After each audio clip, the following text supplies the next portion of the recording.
ನಮಸ್ಕಾರ ಸ್ನೇಹಿತರೆ, ನಾನು ನಿಮ್ಮ ಹರೀಶ್.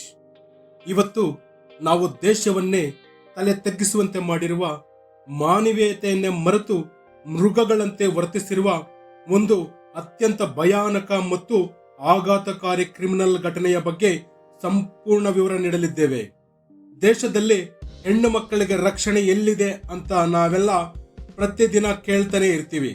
ಆದರೆ ರಾಜಸ್ಥಾನದ ಶ್ರೀ ಗಂಗಾನಗರದಲ್ಲಿ ನಡೆದಿರುವ ಈ ಘಟನೆ ಕೇಳಿದರೆ ನಿಮ್ಮ ಮೈ ಜುಮ್ ಎನ್ನುತ್ತೆ, ರಕ್ತ ಕುದಿಯಲು ಆರಂಭಿಸುತ್ತೆ. ಕೇವಲ 13 ವರ್ಷದ 8ನೇ ತರಗತಿ ಓದುತ್ತಿದ್ದ ಒಬ್ಬ ಅಪ್ರಾಪ್ತ ಬಾಲಿಕೆಯ ಮೇಲೆ ಒಂದಲ್ಲ ಎರಡಲ್ಲ ಬರೋಬ್ಬರಿ 30ಕ್ಕೂ ಹೆಚ್ಚು ಕಾಮುಕರು ಸತತ 4 ದಿನಗಳ ಕಾಲ ಅಮಾನುಷವಾಗಿ ಆ ಹುಡುಗಿಯನ್ನ ಬಳಸಿಕೊಂಡಿದ್ದಾರೆ. ಈ ನರರಾಕ್ಷಸರು ಮಾಡಿದ್ದೇನು? ಇದಕ್ಕೆ ರಾಜಸ್ಥಾನ ಸರ್ಕಾರ ಮತ್ತು ಪೊಲೀಸರು ಕೊಟ್ಟ ಖಡಕ್ ಶಾಖೇನು? ಸಂಪೂರ್ಣ ಮಾಹಿತಿ ಈ ವಿಡಿಯೋದಲ್ಲಿದೆ, ಕೊನೆಯವರೆಗೂ ನೋಡಿ. ಘಟನೆಯ ವಿವರಕ್ಕೆ ಬರೋದಾದರೆ, ಇದು ನಡೆದಿದ್ದು ರಾಜಸ್ಥಾನದ ಶ್ರೀ ಗಂಗಾನಗರ ಜಿಲ್ಲೆಯಲ್ಲಿ. ಜೂನ್ 18ರಂದು ಆ 13 ವರ್ಷದ ಬಾಲಕಿ ತನ್ನ ಗೆಳತಿಯನ್ನು ಭೇಟಿಯಾಗಲು ಹೋಗಿರುತ್ತಾಳೆ. ವಾಪಸ್ ಮನೆಗೆ ಬರುವಾಗ ಸ್ವಲ್ಪ ತಡವಾಗುತ್ತದೆ. ಆಗ ಆಕೆಗೆ ರಾಂಬಾಬು ಎಂಬ ಈ ರಿಕ್ಷಾ ಚಾಲಕ ಸಿಗುತ್ತಾನೆ.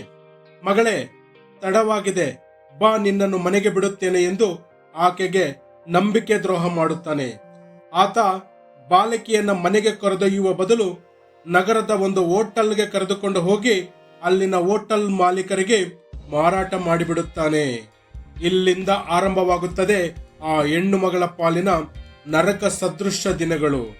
ಹೋಟೆಲ್ ಮಾಲೀಕರು ಮತ್ತು ಮ್ಯಾನೇಜರ್ಗಳು ಸೇರಿ ಆಕೆಯನ್ನು ಬೇರೆ ಬೇರೆ ಹೋಟೆಲ್ಗಳಿಗೆ ಶಿಫ್ಟ್ ಮಾಡುತ್ತಾ ದೌರ್ಜನ್ಯ ಎಸಗಲು ಶುರು ಮಾಡುತ್ತಾರೆ.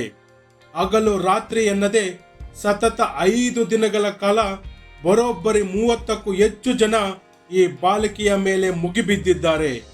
ಆಕೆ ನೋವಿನಿಂದ ಕಿರಿಚಾಡಬಾರದು, ಯಾರಿಗೂ ವಿಷಯ ತಿಳಿಸಬಾರದು ಎಂದು ಆಕೆಗೆ ಬಲವಂತವಾಗಿ ಮದ್ಯ ಕುಡಿಸಿ ಪ್ರಜ್ಞೆ ತಪ್ಪಿಸುತ್ತಿದ್ದರು ಎಂದರೆ ಈ ಕಾಮುಕರ ಕ್ರೌರ್ಯ ಎಷ್ಟರ ಮಟ್ಟಿಗೆ ಇತ್ತು ಎಂದು ನೀವೇ ಊಹಿಸಿ.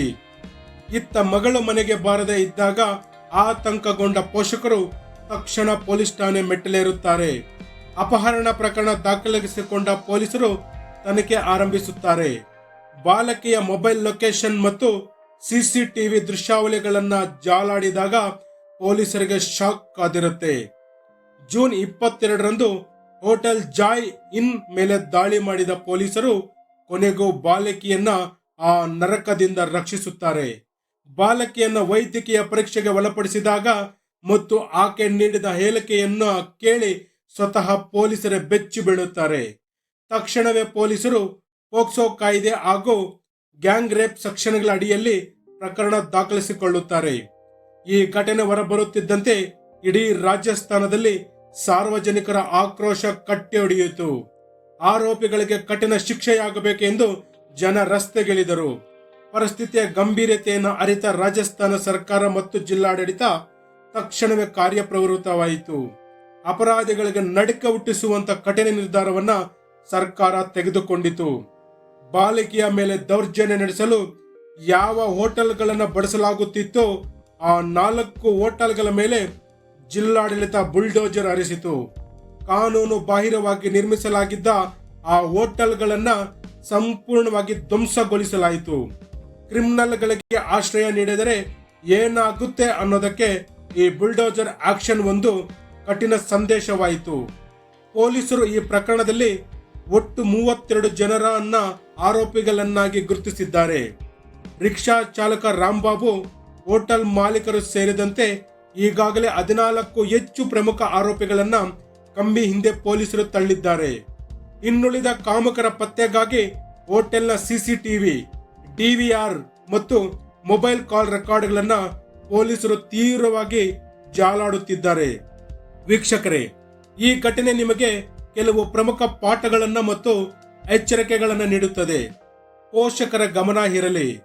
ನಮ್ಮ ಮಕ್ಕಳು ಎಲ್ಲಾದರೂ ಹೋದಾಗ ತಡವಾದರೆ ಅಥವಾ ಅವರ ನಡವಳಿಕೆಯಲ್ಲಿ ಸಣ್ಣ ಬದಲಾವಣೆ ಕಂಡರೂ ತಕ್ಷಣ ಗಮನ ಹರಿಸಿ. ಅಪರಿಚಿತರನ್ನ ನಂಬಬೇಡಿ.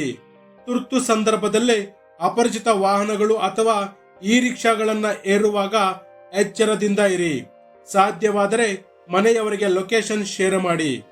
ಕಠಿಣ ಕಾನೂನಿನ ಅಗತ್ಯ.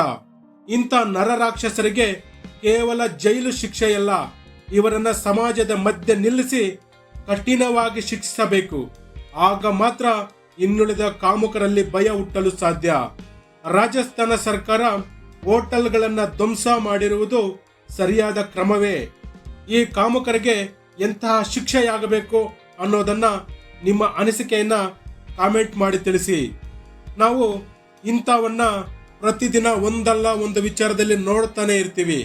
ಆದರೂ ಸಹ ಪೋಷಕರಾಗಲಿ ಅಥವಾ ಇದಕ್ಕೆ ಸಂಬಂಧಪಟ್ಟಿರುವಂತ ಯಾರು ಕೂಡ ಎಚ್ಚರಿಕೆಯ ಕ್ರಮಗಳನ್ನ ತೆಗೆದುಕೊಳ್ಳುವುದೇ ಇಲ್ಲ. ಒಂದು ವೇಳೆ ಮನೆಯಿಂದ ಹೊರಡಬೇಕಾದ್ರೆ ಆ ಬಾಲಿಕೆಗೆ ಸೂಕ್ತ ಕ್ರಮಗಳನ್ನ ಪೋಷಕರು ಹೇಳಬಹುದಾಗಿತ್ತು. ಇಲ್ಲ ಅಂತಂದ್ರೆ ಮನೆಯಿಂದ ಹೊರಗಡೆ ಹೋದಾಗ ಒಂದು ಹೆಣ್ಣು ಮಗು ಜೊತೆ ಇನ್ನೊಬ್ಬರನ್ನ ಜೊತೆ ಮಾಡಿ ಕಳಿಸುವಂತದ್ದು ಈಗ ಎಲ್ಲರೂ ತೆಗೆದುಕೊಳ್ಳಬೇಕಾದಂತ ಮುಂಜಾಗ್ರತಾ ಕ್ರಮ. ಯಾಕೆಂತಂದ್ರೆ ಇವತ್ತು ಯಾವ ರೂಪದಲ್ಲಿ ನರ ರಾಕ್ಷಸರು ಹೆಣ್ಣ ಮಗಳ ಮೇಲೆ ಮುಗಿ ಬೀಳಲು ಕಾಯ್ತಾ ಇರ್ತಾರೆ. ಹಾಗಾಗಿ ಇವತ್ತಲ್ಲ ನಾಳೆ, ಇಂದಲ್ಲ ನಾಳಿದ್ದು ಇಂತಹ ಘಟನೆಗಳು ಎಲ್ಲರ ಮನೆಯೂ ತಲುಪಬಹುದು.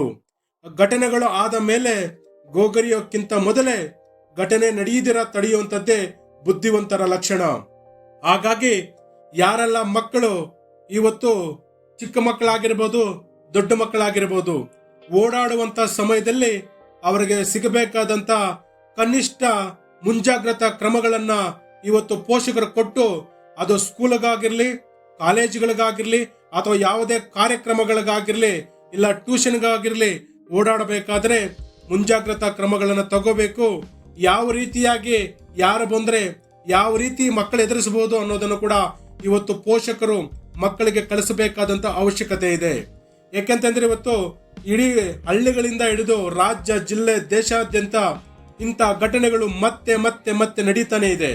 ಆದ್ದರಿಂದ ಹೆಣ್ಣು ಮಕ್ಕಳನ್ನ ಎತ್ತಿರುವಂತ ಪೋಷಕರು ದಯವಿಟ್ಟು ತಾವೆಚ್ಚೆತ್ಕೊಂಡು ಇಂಥ ಘಟನೆಗಳಿಗೆ ಅವಕಾಶ ಕೊಡದಿರ ಈ ಹಿಂದೆ ಹೇಳಿದಂತ ನಾನು ಆ ಘಟನಾವಳಿಗಳನ್ನ, ಆ ಕ್ರಮಗಳನ್ನ ಮುಂಜಾಗ್ರತಾ ಕ್ರಮಗಳಾಗಿ ನೀವೆಲ್ಲ ತಗೊಳ್ಬೇಕು ಅನ್ನುವಂಥದ್ದೇ ನಮ್ಮ BSB ನ್ಯೂಸ್ ಚಾನೆಲ್ನ ಒಂದು ಕಳಕಳಿ ಮನವಿಯನ್ನ ಮಾಡ್ತಾ ಇದೀವಿ. ಇದು ಇವತ್ತಿನ ವಿಡಿಯೋ. ಸ್ನೇಹಿತರೆ, ಇಷ್ಟೊತ್ತು ವಿಡಿಯೋ ನೋಡಿದ್ದಕ್ಕಾಗಿ ಧನ್ಯವಾದಗಳು.